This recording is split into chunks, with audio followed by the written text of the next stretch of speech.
नमस्कार मेरे प्रिय विद्यार्थियों, आप सभी का WOP के इस चैनल डॉक्टर विनी शर्मा में हार्दिक स्वागत और अभिनंदन है।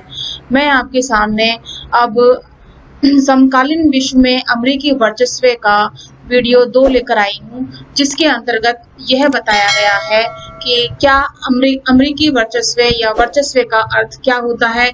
इससे पहले हमने समकालीन विश्व में अमेरिकी वर्चस्व में कौन कौन सी घटनाएं घटी थी और कब से अमेरिकी वर्चस्व की शुरुआत हुई थी, इसको हमने देखा था। एक दृष्टि में हम कुछ बिंदुओं के आधार पर हम अमेरिकी वर्चस्व को देखने का प्रयास करते हैं। अमेरिकी वर्चस्व की शुरुआत 1991 में हुई, जब सोवियत संघ का विघटन हो गया था। विश्व एक ध्रुवीय विश्व में परिवर्तित हो गया था। लेकिन यदि हम देखें शीत युद्ध के दौर में 1945 में जब जापान ने हिरोशिमा और नागासाकी पर अणु बम गिराए थे, तभी से ही अमेरिका ने अपने परमाणु युद्ध के माध्यम से अमेरिकी वर्चस्व की शुरुआत कर दी थी। लेकिन अमेरिकी वर्चस्व तब प्रदर्शित इसलिए नहीं हो पाया क्योंकि दूसरी महाशक्ति सोवियत संघ भी अपने प्रदर्शन के लिए भरपूर प्रयास कर रही थी। तो उस समय दोनों विचारधाराओं की लड़ाई इसी बात को थी कि कौन सी शक्ति जो है अत्यधिक वर्चस्वशाली है। इसी बात पर शीत युद्ध और इसी इन दोनों की विचारधाराओं पर ही शीत युद्ध कायम रहा। जब शीत युद्ध खत्म हो गया, एक ध्रुवीय विश्व में परिवर्तित हो गया, सोवियत संघ का विघटन हो गया, उसके बाद संयुक्त राज्य अमेरिका अपने फुल फॉर्म में आ गया और अपने वर्चस्व को स्थापित करने लगा। अगस्त 1990 में इराकी राष्ट्रपति सद्दाम हुसैन ने अपनी पड़ोसी देश कुवैत पर कब्जा कर लिया और यूएनओ द्वारा इराक के विरुद्ध बल प्रयोग की अनुमति को अमेरिकी राष्ट्रपति जॉर्ज बुश ने नई विश्व व्यवस्था की संज्ञा दी।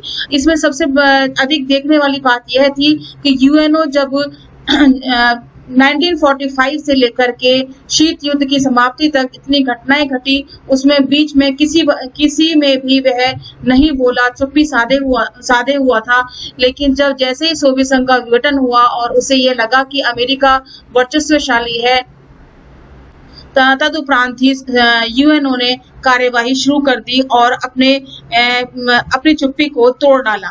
वर्चस्व को हेजेमनी या हेगेमनी कहा जाता है, जिसमें ये कहा जाता है कि आर्थिक, सामाजिक, राजनीतिक और सांस्कृतिक दृष्टि से किस प्रकार से अंतर्राष्ट्रीय स्तर पर एक देश अपने प्रभाव को स्थापित किए हुए है, जैसा कि संयुक्त राज्य अमेरिका ने किया था। संयुक्त राज्य अमेरिका ने जो सैन्य अभियान चलाए थे, उन सैन्य अभियानों पर यदि हम दृष्टि डालें तो उसमें पहला था ऑपरेशन डेजर्ट स्टार्म, जो 1991 में हुआ था और जॉर्ज बुश इस समय अमेरिका के राष्ट्रपति थे और 34 देशों की बहुराष्ट्रीय सेना द्वारा इराक के खिलाफ, जिसने अपने पड़ोसी कुवैत पर अनाधिकृत कब्जा कर लिया और इसे प्रथम खाड़ी युद्ध या कंप्यूटर युद्ध कहें या वीडियो गेम वार भी कहा गया था।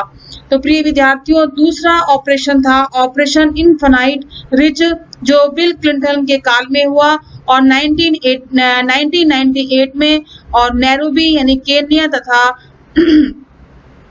तंजानिया के अमेरिकी दूतावासों पर बमबारी के विशेष विरोध में सूडान और अफगानिस्तान में अलकायदा के ठिकानों पर क्रूज मिसाइलों द्वारा हमला किया गया था और अलकायदा को मुंह तोड़ जवाब दिया। इसी प्रकार से जॉर्ज डब्ल्यू बुश 2001 में ऑपरेशन एंड्रिंग फ्रीडम चलाया गया, जिसमें 9/11 घटना सभी को परिचित है। हम उससे 9/11 घटना क्या थी। वर्ल्ड ट्रेड सेंटर पर आतंकवादियों ने जो हमला किया, 4 ठिकानों पर हमला करने का जो प्रयास किया, उसमें तालिबान की समाप्ति और अलकायदा का कमजोर पड़ना विशेष भूमिका थी। इसके बाद ऑपरेशन इराकी फ्रीडम चला 2003 में। उस समय जॉर्ज डब्ल्यू बुश राष्ट्रपति थे और संयुक्त राष्ट्र की अनुमति के बिना इराक पर आक्रमण कर दिया गया और सुरक्षा परिषद द्वारा इसकी आलोचना भी की गई और उस समय सद्दाम हुसैन का अंत कर दिया गया। तो प्रिय विद्यार्थियों, जैसा कि आपने देखा कि 4 ऑपरेशनों के माध्यम से अमेरिका ने किस प्रकार से पूरे अंतर्राष्ट्रीय स्तर पर अपना वर्चस्व स्थापित कर लिया था। और 9/11 की घटना से हम सब परिचित हैं। न्यूयॉर्क स्थित वर्ल्ड ट्रेड सेंटर पर 2 विमान टकराए और जिसमें 4 विमानों को 4 विस्फोट करने का अंदाजा भी लगाया गया था कि 4 विस्फोट किए जाएंगे और आतंकवादियों के माध्यम से, और उसके बाद आतंकवादियों के खिलाफ विश्वव्यापी युद्ध शुरू हो गया। ऑपरेशन इराकी फ्रीडम को सैन्य और राजनीतिक धरातल पर असफल बनाया गया और 3000 अमेरिकी सैनिक, बड़ी संख्या में इराकी सैनिक और कम से कम 50,000 निर्दोष नागरिक भी मारे गए। तो इस प्रकार की घटना को हमने पिछले वीडियो में देखा, समझा, और इस वीडियो में हम यह जानने का प्रयास करते हैं कि वर्चस्व क्या होता है और अमेरिका ने सामाजिक, आर्थिक, राजनीतिक, सांस्कृतिक क्षेत्र में किस प्रकार वर्चस्व कायम किए हुए था। राजनीति एक ऐसी कहानी है जो शक्ति के इर्द गिर्द घूमती है। किसी भी आम आदमी की तरह हर समूह भी ताकत पाना चाहता है, कायम रखना चाहता है। हम रोजाना बात करते हैं कि फला आदमी ताकतवर होता जा रहा है, ताकतवर बनने पर तुला हुआ है। विश्व राजनीति में भी विभिन्न देश और देशों के समूह ताकत पाने और कायम रखने की लगातार कोशिश करते हैं। हम अपनी सामाजिक व्यवहार में भी देखते हैं कि फला आदमी या फला व्यक्ति या फला परिवार जो है बहुत ही अधिक ताकतवर है, बहुत ही पैसे वाला है, उसके पास हर तरह की संपदा है। तो ऐसा हम सामाजिक तौर पे भी देखते हैं, राज्य स्तरीय तौर पे भी देखते हैं और राष्ट्रीय स्तर पर भी देखते हैं, अंतर्राष्ट्रीय स्तर पर भी देखते हैं।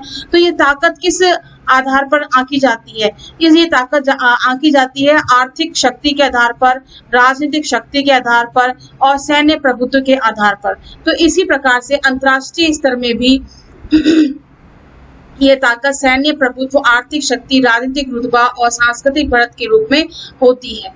और इसी को अगर हम आगे देखें तो इसी कारण अगर हम विश्व राजनीति को समझना चाहें तो विश्व के विभिन्न देशों के बीच शक्ति के बंटवारे को समझना पड़ेगा।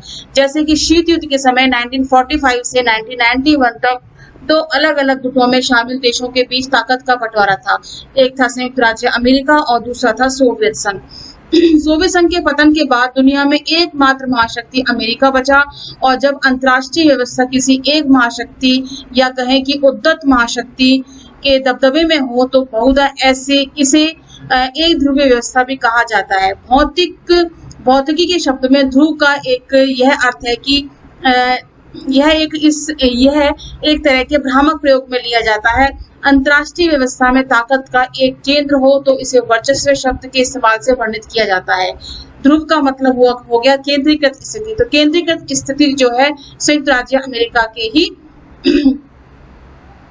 पर ही स्थित थी। वर्चस्व को यदि हम सैन्य शक्ति के रूप में अगर देखें तो हेगेमनी शब्द की जड़ें प्राचीन यूनान में इस शब्द से किसी एक राज्य के नेतृत्व या प्रभुत्व का बोध होता है। मूलतः इस शब्द का प्रयोग प्राचीन यूनान के नगर राज्यों की तुलना में एथेंस की प्रबलता को इंगित करने के लिए किया जाता था। इस प्रकार हेगेमनी के पहले अर्थ का संबंध राज्यों के बीच सैन्य क्षमता की बुनावट और तोल से है। हेगेमनी से ध्वनित सैन्य प्राबल्य का यही अर्थ आज विश्व राजनीति में अमेरिका की हैसियत को बताने में इस्तेमाल किया जाता है, प्रयोग में लिया जाता है। क्या आपको आयशा की याद है जिसकी एक टांग अमेरिकी हमले में चली गई थी? यही है वह सैन्य वर्चस्व जिसने उसकी आत्मा को तो नहीं लेकिन उसके शरीर को पंगु अवश्य बना दिया था। अगर हम यहाँ देखें अमेरिकी सशस्त्र सेना की कमान संरचना, यह देखो चित्र में दिखा रखी है। अफ्रीकी कमान, मध्य कमान, यूरोपीय कमान, उत्तरी कमान और पैसिफिक कमान और दक्षिणी कमान। इस प्रकार से हम इसमें देख सकते हैं कि इसमें बताया गया है कि सीमांकन आवश्यक रूप से इसमें नोटिफिकेशन दिया गया है कि यह आवश्यक रूप से आधिकारिक नहीं है, कोई सरकारी प्रमाण इसमें नहीं बताया गया है। ये अमेरिकी सशस्त्र सेना की कमान की संरचना इसमें डायग्राम के द्वारा आपको बताने का प्रयास किया है। अमेरिका की मौजूदा ताकत की रीढ़ उसकी बड़ी बड़ी सैन्य शक्ति है। आज अमेरिका की सैन्य शक्ति अपने आप में अनूठी है और बाकी देशों की तुलना में बेजोड़ है। अनूठी इस अर्थ में है कि आज अमेरिका अपनी सैन्य क्षमता के बूते पूरी दुनिया में कहीं भी निशाना साध सकता है। एकदम सही समय में अचूक और घातक वार करने की क्षमता उसके पास है। अपनी सेना को युद्ध भूमि से अधिकतम दूरी पर सुरक्षित रखकर वे अपने दुश्मन को उसके घर में ही पंगु बना सकता है। तो प्रिय विद्यार्थियों, जैसा कि मैंने पहले भी आपको कई बार बताया था कि अमेरिका के पास सैन्य क्षमता, परमाणु शक्ति इतनी और टेक्नोलॉजी इतनी ज्यादा एडवांस है उसके पास कि वह अपने एक कमरे में बैठे बैठे कंप्यूटर के माध्यम से वह दूर दराज क्षेत्र में विस्फोट कर सकता है। कहने का तात्पर्य यह है विद्यार्थियों कि घर पर बैठे बैठे वह अपनी सेना को दूर रखते हुए भी, सुरक्षित रखते हुए भी, वह अधिकतम दूरी पर सुरक्षित रखते हुए भी वह उस दूसरे देश पर, शत्रु देश पर आक्रमण साध सकता है। अमेरिकी सैन्य शक्ति का ये अनूठापन अपनी जगह है, लेकिन इससे भी ज्यादा विस्मयकारी तथ्य यह है कि आज कोई भी देश अमेरिकी सैन्य शक्ति की तुलना में उसके पास के बराबर भी नहीं है। मतलब उसके बिल्कुल क्षण भर के बराबर भी नहीं है, तिनके के बराबर भी नहीं है। अमेरिका से नीचे के कुल 12 ताकतवर देश एक साथ मिलकर अपनी सैन्य क्षमता के लिए जितना खर्च करते हैं, उससे कहीं ज्यादा अपनी सैन्य क्षमता के लिए अकेले अमेरिका करता है। इसके अतिरिक्त पेंटागन अपनी बजट का एक बड़ा हिस्सा रक्षा अनुसंधान और विकास के मद में अर्थात प्रौद्योगिकी पर खर्च करता है, और इस प्रकार अमेरिका के सैन्य प्रभुत्व का आधार सिर्फ उच्च सैन्य व्यय नहीं बल्कि उसकी गुणात्मक बढ़त भी है। ऐसा नहीं है कि उसने खाली सैन्य संसाधनों का ही भंडारा कर रखा हो, उन सैन्य संसाधनों में गुणात्मकता की भी बढ़त है, मतलब गुणवत्तापूर्ण वह संसाधन है। अमेरिका आज सैन्य प्रौद्योगिकी के मामले में इतना आगे है कि किसी और देश के लिए इस मामले में उसकी बराबरी कर पाना संभव बिल्कुल भी नहीं है। इसमें कोई शक नहीं कि इराक पर अमेरिकी हमले से अमेरिका की कुछ कमजोरियां उजागर भी हुई हैं, और अमेरिका इराक की जनता को अपने नेतृत्व वाली गठबंधन सेना के आगे झुका पाने में सफल नहीं हुआ है। बहरहाल ये देखें हम तो अमेरिका की कमजोरी को पूरी तरह से समझने के लिए हमें इसे ऐतिहासिक परिप्रेक्ष्य में देखना चाहिए। इतिहास इस बात का गवाह है कि साम्राज्यवादी शक्तियों ने सैन्य बल का प्रयोग महज 4 लक्ष्यों जीतने, अवरोध करने और दंड देने और कानून व्यवस्था बहाल रखने के लिए ही किया है। इराक के उदाहरण से स्पष्ट है कि अमेरिका की विजय क्षमता विकट है। इसी तरह अवरुद्ध करने और दंड देने की भी उसकी क्षमता स्वतः सिद्ध है। अमेरिकी सैन्य क्षमता की कमजोरी सिर्फ एक बात में जाहिर हुई है कि वह अपने अधिकृत भूभाग में कानून व्यवस्था नहीं बहाल कर पाया है। कहने का तात्पर्य यह है विद्यार्थियों कि इराक पर जो आक्रमण हुआ अमेरिका की सैन्य क्षमता का, उससे यह सर्वविदित है कि अमेरिका अंदरूनी रूप से किस प्रकार से कानूनी रूप से कमजोर है, और किसी प्रकार और हर प्रकार से वह अंदर से एक तरह से बिखरा हुआ सा नजर आता है। लेकिन उसने जो अपनी सैन्य क्षमता का प्रयोग किया वह 4 लक्ष्यों के लिए क्या, सिर्फ जीतना, अवरोध करना, दंड देना और कानून व्यवस्था बहाल करना। तो इस प्रकार से हम सैन्य शक्ति के रूप में संयुक्त राज्य अमेरिका के वर्चस्व को देख सकते हैं। वर्चस्व ढांचागत ताकत के अर्थ में, वर्चस्व का दूसरा अर्थ पहले अर्थ में बहुत अलग है, और इसका रिश्ता वैश्विक अर्थव्यवस्था की एक खास समझ से है। और इस समझ की बुनियादी धारणा है कि वैश्विक अर्थव्यवस्था में अपनी मर्जी चलाने वाला एक ऐसा देश जरूरी होता है जो अपने मतलब की चीजों को बनाए और बरकरार रखे। ऐसे देश के लिए जरूरी है कि उसके पास व्यवस्था कायम करने के लिए कायदों को लागू करने की क्षमता भी और इच्छा भी होनी चाहिए। साथ ही ये जरूरी है कि वह वैश्विक व्यवस्था को हर हालत में बनाए रखे। दबदबे वाला देश ऐसा अपने फायदे के लिए करता है, लेकिन अक्सर इसमें उसे कुछ आपेक्षिक हानि उठानी भी पड़ सकती है। अर्थात दूसरे प्रतियोगी देश वैश्विक अर्थव्यवस्था के खुलेपन का फायदा उठाते हैं, जबकि इस खुलेपन को कायम रखने के लिए उन्हें कोई खर्च भी नहीं करना पड़ता। वर्चस्व के इस दूसरे अर्थ को ग्रहण करें तो इसकी झलक हमें विश्वव्यापी सार्वजनिक वस्तुओं को उपलब्ध कराने की अमेरिका की भूमिका में मिलती है। सार्वजनिक वस्तुओं से आशय है ऐसी चीजों से जिसका उपभोग कोई एक व्यक्ति करे तो दूसरे को उपलब्ध इसी वस्तु की मात्रा में कोई कमी नहीं आए।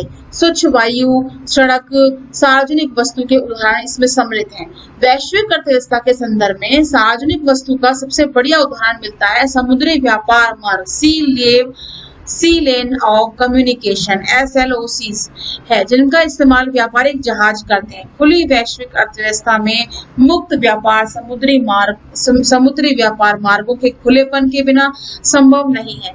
दबदबे वाला देश अपनी नौसेना की ताकत से समुद्री व्यापार मार्गों पर आवाजाही के नियम तय करता है और अंतर्राष्ट्रीय समुद्र से में आबाद आवाजाही को सुनिश्चित करता है।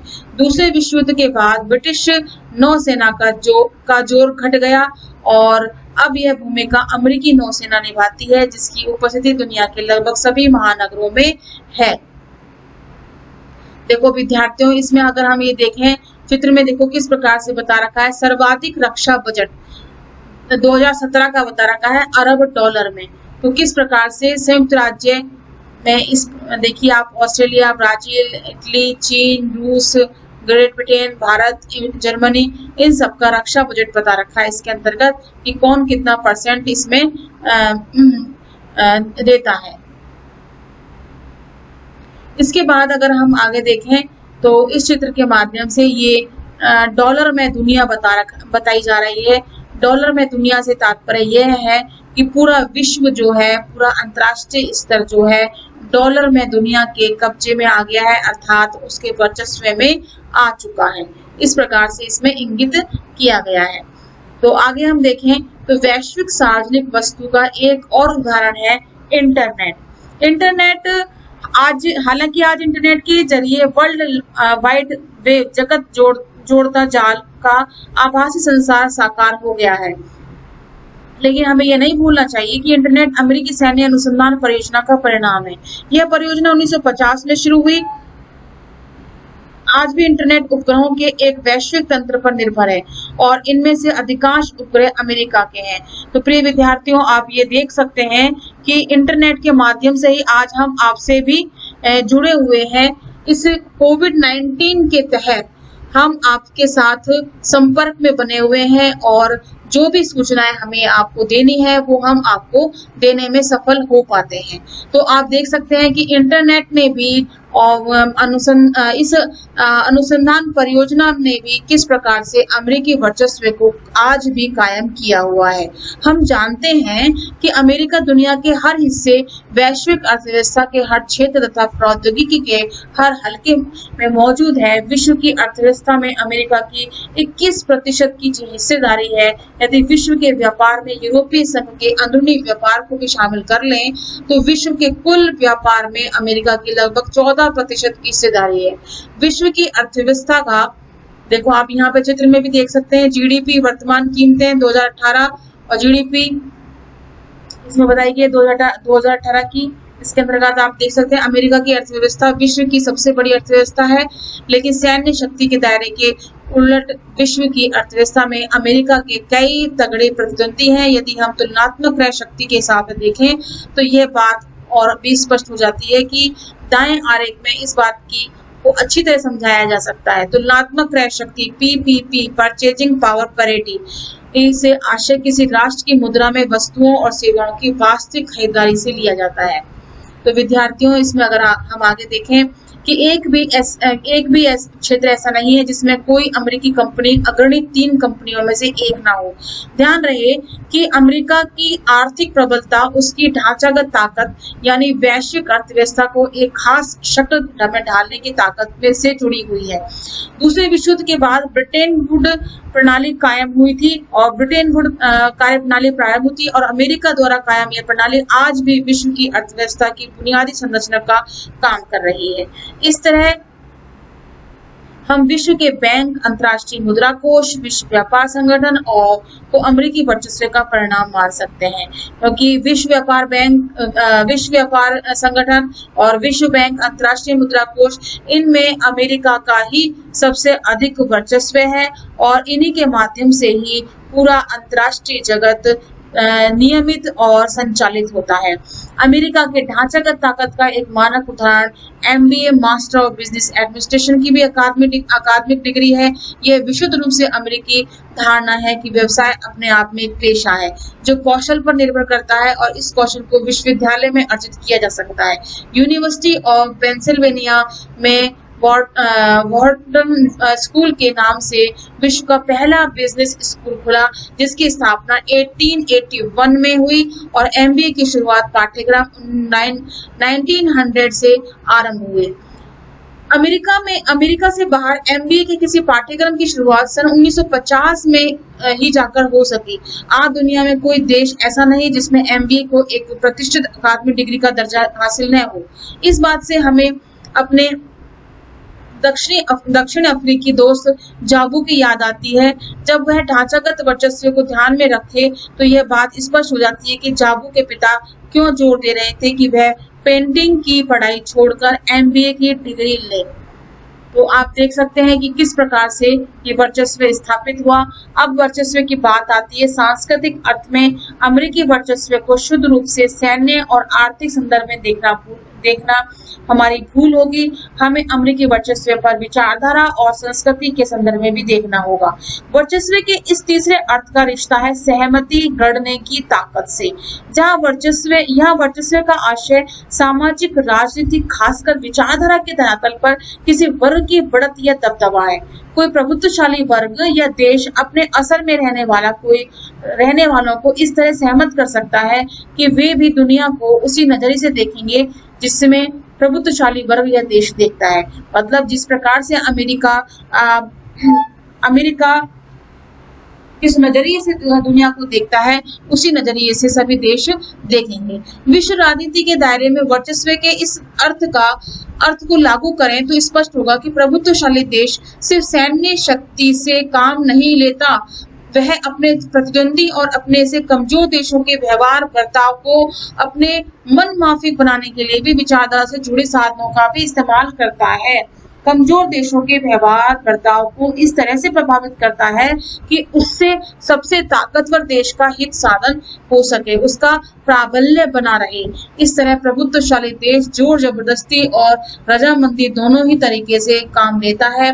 अक्सर रजामंदी का तरीका जोर जबरदस्ती से कहीं ज्यादा कारगर साबित हुआ है। तो विद्यार्थियों, जैसा कि मैंने आपको बताया भी था कि अमेरिका ने, जैसा कि हम कहते हैं, साम दाम दंड भेद, मतलब पुचकार कर भी, युद्ध के माध्यम से भी और सहायता के माध्यम से भी उसने हर एक देश पर, हर एक अंतर्राष्ट्रीय राजनीति के हर एक कमजोर से कमजोर देश और शक्ति से शक्तिशाली देश पर भी अपना प्राबल्य, अपना वर्चस्व बनाए रखने का कार्य किया। आज विश्व में अमेरिका का दबदबा सिर्फ सैन्य शक्ति और आर्थिक बढ़त के बूते ही नहीं है, बल्कि अमेरिका के सांस्कृतिक मौजूदगी भी इसका एक कारण है। चाहे हम इस बात को माने या ना माने, लेकिन सच तो यह है कि आज अच्छे जीवन और व्यक्तिगत सफलता के बारे में जो धारणाएं पूरे विश्व में प्रचलित हैं, दुनिया के अधिकांश लोगों और समाजों के जो सपने हैं, वे सब 20वीं सदी के अमेरिका में प्रचलित व्यवहार बर्ताव के ही प्रतिबिंब होते हैं। अमेरिकी संस्कृति बड़ी लुभावनी है और इसी कारण सबसे ज्यादा ताकतवर भी है। वर्चस्व का यह सांस्कृतिक पहलू है जहां जोर जबरदस्ती से नहीं बल्कि रजामंदी से बात मनवाई जाती है। समय गुजरने के साथ हम उसके इतने अभ्यस्त हो गए हैं कि अब हम इसे इतना ही सहज मानते हैं जितना अपने आसपास के पेड़, पक्षी या नदी। आपको आंद्रे की याद है कि उसने जिस प्रकार से कूल जीन्स को कूल बताया। आंद्रे के माता पिता जब सोवियत संघ में युवा थे तो उनकी पीढ़ी के लिए नीली जीन्स आजादी का प्रतीक थी। युवक युवती अक्सर अपनी साल भर की तनख्वाह किसी चोर बाजार में विदेशी पर्यटकों से नीली जीन्स खरीदने पर खर्च कर दिया करते थे। ऐसा चाहे जैसे भी हुआ हो, लेकिन सोवियत संघ की एक पूरी पीढ़ी के लिए नीली जीन्स अच्छे जीवन की आकांक्षाओं का प्रतीक बन गई थी। एक ऐसा अच्छा जीवन जो सोवियत संघ में उपलब्ध नहीं था। तो इस चित्र में भी आप देख सकते हैं किस प्रकार से अमेरिकी वस्तुओं की या अमेरिकी संस्कृति की किस प्रकार से इसमें बताया गया है। अमेरिकी का, जैसे ये नीली जीन्स के बारे में देखो आप, नीली जीन्स है और इस प्रकार से ये देखो आप, है ना, पेप्सी का देखो एडवर्टाइजमेंट लगाया गया है।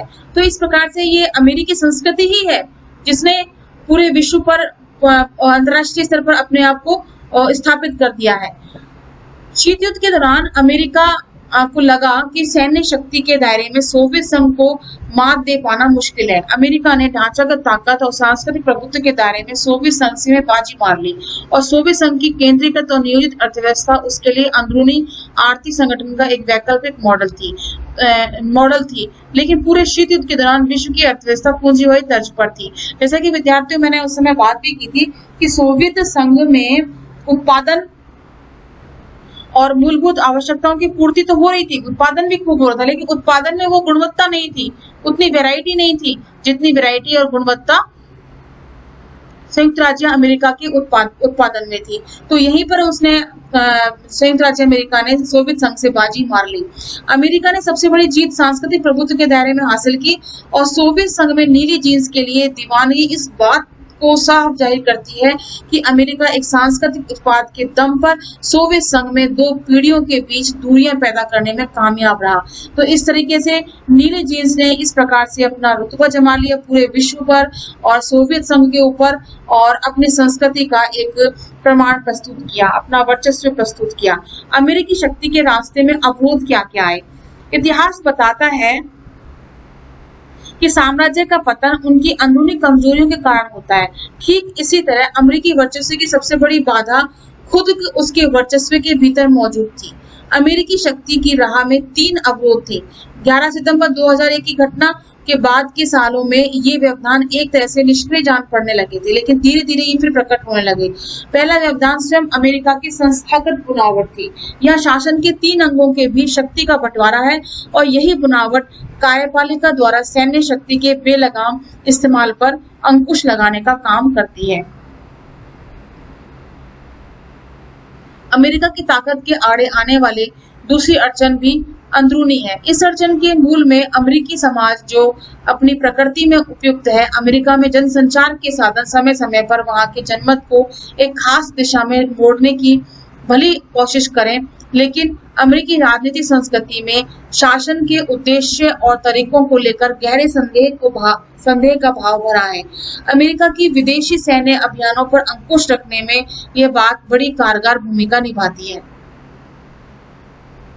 बहरहाल अमेरिकी ताकत की राह में मौजूदा तीसरा व्यवधान सबसे ज्यादा महत्वपूर्ण है और अंतर्राष्ट्रीय व्यवस्था में आज सिर्फ एक संगठन है जो संभवतया अमेरिकी ताकत पर लगाम कस सकता है और इस संगठन का नाम है नाटो, अर्थात उत्तर अटलांटिक ट्रीटी ऑर्गेनाइजेशन।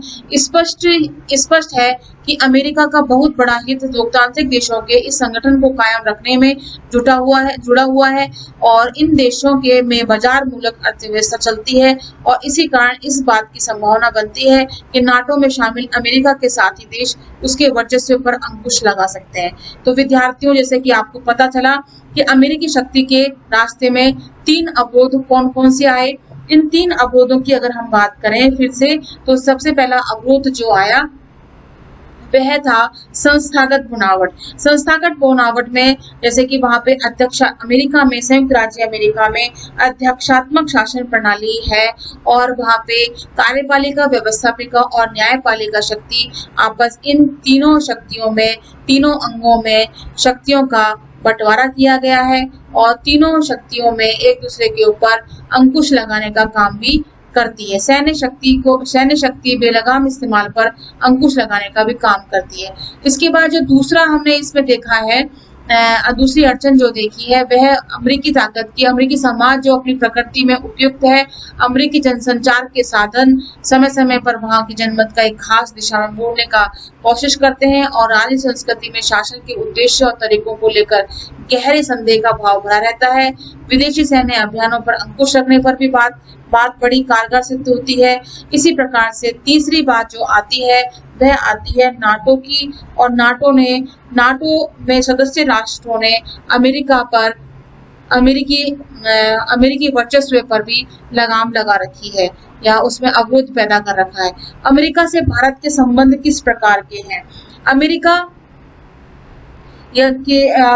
भारत की हम बात करें अमेरिका के साथ, तो अमेरिका के साथ संबंध उसके दोस्तीपूर्ण संबंध ही रहे हैं, मित्रतापूर्ण संबंध ही रहे हैं। लेकिन सोवियत संघ के साथ जब 1971 के बाद जब उसके मैत्री संबंध बढ़े, तब से अमेरिका के संबंधों में कुछ फर्क देखा जा सकता है। शीत युद्ध के वर्षों में भारत अमेरिकी गुट के विरुद्ध खड़ा था और इन सालों में भारत की करीबी दोस्ती सोवियत संघ से थी। सोवियत संघ के बिखरने के बाद भारत ने पाया कि लगातार कटुतापूर्ण होते हुए अंतर्राष्ट्रीय माहौल में वह मित्रविहीन हो जाएगा और इसी अवधि में भारत ने अपनी अर्थव्यवस्था का उदारीकरण करने का विचार किया और उसे वैश्विक अर्थव्यवस्था जोड़ने का भी फैसला किया। और इस नीति और हाल ही के सालों में प्रभावशाली आर्थिक वृद्धि दर के कारण भारत अब अमेरिका समेत कई देशों के लिए आकर्षक आर्थिक सहयोग बन गया। और विद्यार्थियों, जैसा कि आपको याद है कि 1991 में जब सोवियत संघ का विघटन हुआ, 1991 से ही अधिकांश देशों ने उदारीकरण को अपनाना शुरू कर दिया और नई आर्थिक नीति का स्वागत करना शुरू कर दिया, क्योंकि उस समय अमेरिका का वर्चस्व अत्यधिक जोरों पर था। हमें इस बात को भी ध्यान रखना चाहिए कि हाल के वर्षों में भारत अमेरिकी संबंधों के बीच दो नई बातें उभर कर आई हैं। इन बातों को संबंध प्रौद्योगिकी और अमेरिका में बसे अनिवासी भारतीयों से भी है। दरअसल ये दोनों बातें आपस में जुड़ी हुई हैं। जैसे कि सॉफ्टवेयर के क्षेत्र में भारत के कुल निर्यात का 65% अमेरिका को जाता है। बोइंग के 35% तकनीकी कर्मचारी भारतीय मूल के हैं और 3 लाख भारतीय सिलिकॉन वैली में काम करते हैं। और उच्च प्रौद्योगिकी क्षेत्र में 15% कंपनियों की शुरुआत अमेरिका में बसे भारतीयों ने ही की है। यह अमेरिका के विश्वव्यापी वर्चस्व का दौर है और बाकी देशों की तरह भारत को भी फैसला करना है कि अमेरिका के साथ वह किस तरह के संबंध रखना चाहता है। यह तय कर पाना कोई आसान काम नहीं है। विद्यार्थियों, भारत में 3 संभावित रणनीतियों पर बहस चल रही है। भारत के जो विद्वान अंतर्राष्ट्रीय राजनीति को सैन्य शक्ति के संदर्भ में देखते समझते हैं, वे भारत और अमेरिका की बढ़ती हुई नजदीकी से भी भयभीत हैं। ऐसे विद्वान यही चाहते हैं कि भारत वाशिंगटन से अपना अलगाव बनाए रखे और अपना ध्यान अपनी राष्ट्रीय शक्ति को बढ़ाने में लगाए। कुछ विद्वान ये भी मानते हैं कि भारत और अमेरिका के हितों में हेल में लगातार बढ़ रहा है और ये भारत के लिए ऐतिहासिक अवसर है। ये विद्वान एक ऐसी रणनीति अपनाने की तरफदारी करते हैं जिससे भारत अमेरिकी वर्चस्व का फायदा उठाए। वे चाहते हैं कि दोनों के आपसी हितों का मेल हो और भारत अपने लिए सबसे बढ़िया विकल्प ढूंढ सके। इन विद्वानों की राय यह भी है कि अमेरिका के विरोध की रणनीति व्यर्थ साबित होगी और आगे चलकर इससे भारत को नुकसान होगा। कुछ विद्वानों की राय यह भी है कि भारत अपनी अगुवाई में विकासशील देशों का गठबंधन बनाए और कुछ सालों में ये गठबंधन ज्यादा ताकतवर हो जाएगा। शायद भारत और अमेरिका के बीच संबंध इतने जटिल हैं कि किसी एक रणनीति पर निर्भर नहीं रहा जा सकता। अमेरिका से निर्वाह करने के लिए भारत को विदेशी नीति की रणनीतियों का एक समुचित मेल तैयार करना पड़ेगा। वर्चस्व से अब कैसे निपटा जा सकता है? कब तक चलेगा अमेरिकी वर्चस्व? इस वर्चस्व से कैसे बचा जा सकता है? जाहिर तौर पर ये सवाल हमारे वक्त के सबसे झंझावाती सवाल है और इतिहास से हमें इन सवालों के जवाब के कुछ सुराग मिलते भी हैं, लेकिन बात यहाँ इतिहास की नहीं, वर्तमान और भविष्य की दोनों की है। अंतर्राष्ट्रीय राजनीति में ऐसी चीजें गिनी चुनी हैं जो किसी देश की सैन्य शक्ति पर लगाम कस सके। हर देश में सरकार होती है, लेकिन विश्व सरकार जैसी कोई चीज नहीं होती। अध्याय 6 में हम इस बात को स्पष्ट करेंगे। आगे हम अंतर्राष्ट्रीय संगठन विश्व सरकार नहीं है। अंतर्राष्ट्रीय राजनीति दरअसल सरकार विहीन राजनीति है। कुछ कायदे कानून जरूर है जो युद्ध पर कुछ अंकुश रखते हैं, लेकिन ये कायदे कानून युद्ध को रोक नहीं सकते। फिर शायद ही कोई ऐसा देश होगा जो अपनी सुरक्षा को अंतर्राष्ट्रीय कानूनों के हवाले कर दे। तो क्या इन बातों से समझना चाहिए कि न तो वर्चस्व से कुछ छुटकारा है, नहीं युद्ध से। फिलहाल हमें ये बात मान लेनी चाहिए कि कोई भी देश अमेरिकी सैन्य शक्ति के जोड़ का मौजूद नहीं है। भारत, चीन और रूस जैसे बड़े देशों में अमेरिकी वर्चस्व को चुनौती दे पाने की संभावना है, लेकिन इन देशों के बीच आपसी विभेद है और इन विभेदों के रहते अमेरिका के विरुद्ध इनका कोई गठबंधन नहीं हो सकता। कुछ लोगों का तर्क है कि वर्चस्व जनित अवसरों के लाभ उठाने की रणनीति ज्यादा संगत है। उदाहरण के लिए आर्थिक वृद्धि दर को ऊंचा करने के लिए व्यापार को बढ़ावा, प्रौद्योगिकी का हस्तांतरण और निवेश जरूरी है। अमेरिका के साथ मिलकर काम करने से इसमें आसानी होगी और न कि इसका विरोध करने से। इसमें आसानी इसलिए ऐसे सुझाव भी दिया गया है कि सबसे ताकतवर देश के विरुद्ध जाने के बजाय उसके वर्चस्व तंत्र में रहते हुए अवसरों का फायदा उठाना चाहिए और यही उचित रणनीति होगी। इसे बैंडवैगन अथवा जैसी बहे बयार पीठ तैसी कीजे की रणनीति कहते हैं। देशों के सामने एक विकल्प यह भी है कि वे अपने को छुपा लें। इसका अर्थ ये होता है कि दबदबे वाले देश में से यथासंभव दूर रहना, और इस व्यवहार के कई उदाहरण हैं, जैसे चीन, रूस और यूरोपीय संघ सभी एक ने एक तरीके से अपने को अमेरिकी निगाह में चढ़ने से बचा रहे हैं। इस तरह से अमेरिका के किसी बेवजह या बेपनाह क्रूर की चपेट में आने से यह देश अपने को बचाते हैं। देखा जाए तो बड़े या मंझले दर्जे के ताकतवर देशों के लिए यह रणनीति ज्यादा दिनों तक काम नहीं करने वाली है। छोटे देशों के लिए ये संगत और आकर्षक रणनीति हो सकती है, लेकिन यह कल्पना से परे है। चीन, भारत, रूस जैसे बड़े देश अथवा यूरोपीय संघ जैसा विशाल जमावड़ा अपने को बहुत दिनों तक अमेरिकी निगाह से चढ़ने से बचाकर कैसे रख सकता है। कुछ लोग मानते हैं कि अमेरिकी वर्चस्व का प्रतिकार कोई देश अथवा देशों का समूह नहीं कर पाएगा, क्योंकि आज सभी देश अमेरिकी ताकत के आगे बेबस हैं। ये लोग मानते हैं कि राज्य संस्थाएं अमेरिकी वर्चस्व के प्रतिकार के लिए आगे आएंगी। अमेरिकी वर्चस्व को आर्थिक और सांस्कृतिक धरातल पर चुनौती मिलेगी और यह चुनौती स्वयं सेवी संगठन, सामाजिक आंदोलन और जनमत के आपसी मेल से प्रस्तुत होंगी। मीडिया का एक तबका, बुद्धिजीवी, कलाकार और लेखक आदि अमेरिकी वर्चस्व के विरोध के लिए आगे आएंगे।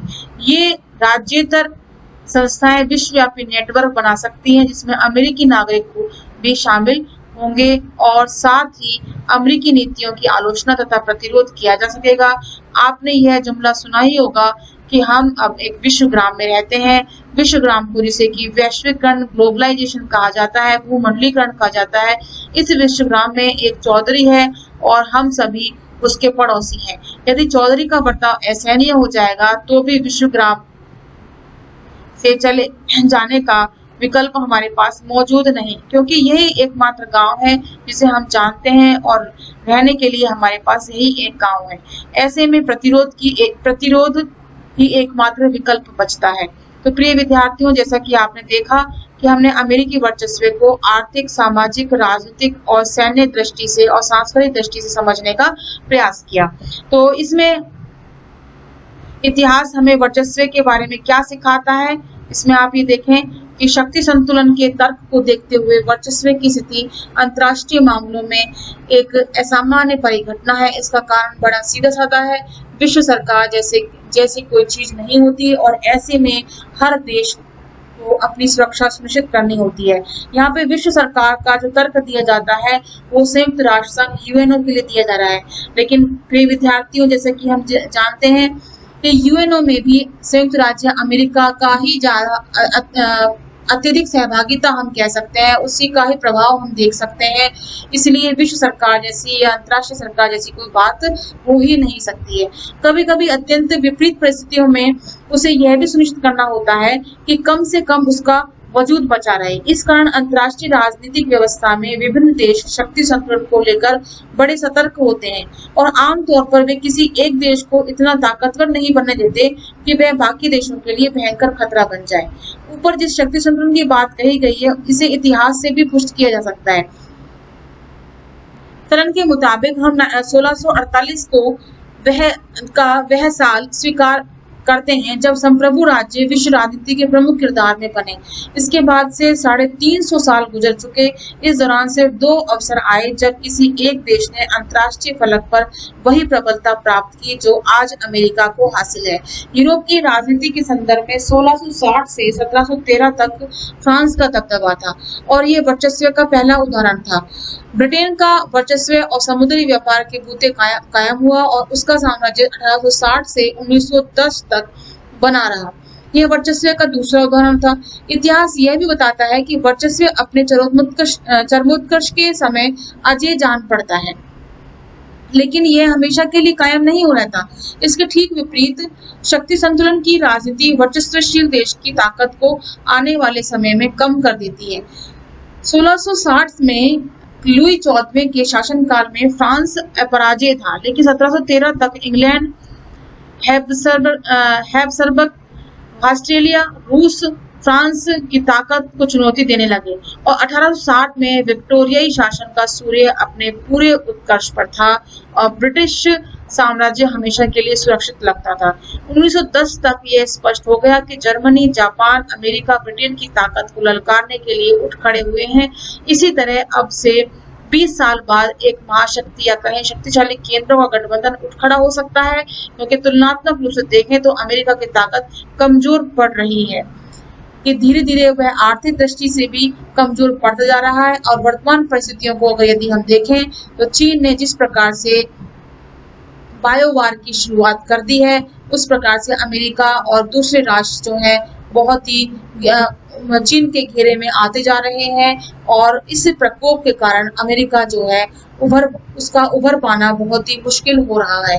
और वह इससे ये विदित हो रहा है कि चीन ही एक वर्चस्वशाली देश बनता जा रहा है।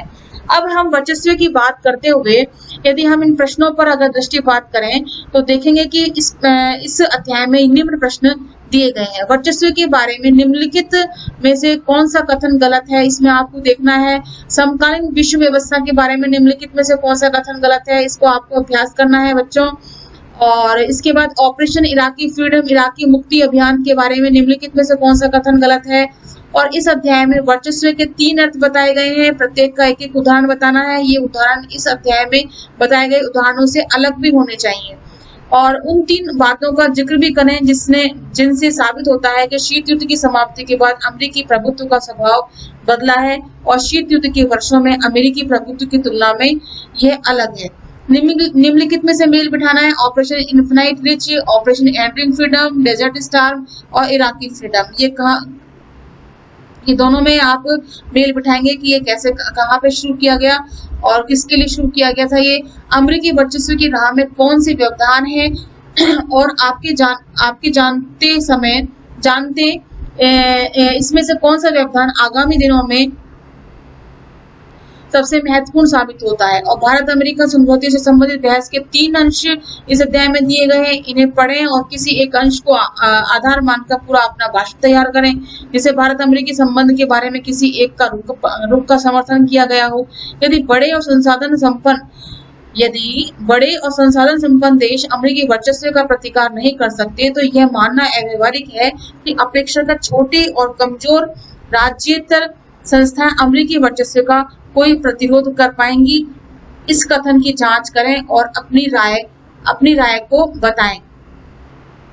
तो इस प्रकार से विद्यार्थियों हमने ये देखा कि अमेरिका का वर्चस्व किस प्रकार से सैन्य, सांस्कृतिक, आर्थिक दृष्टि से और राजनीतिक दृष्टि से कितना प्रभावशाली है।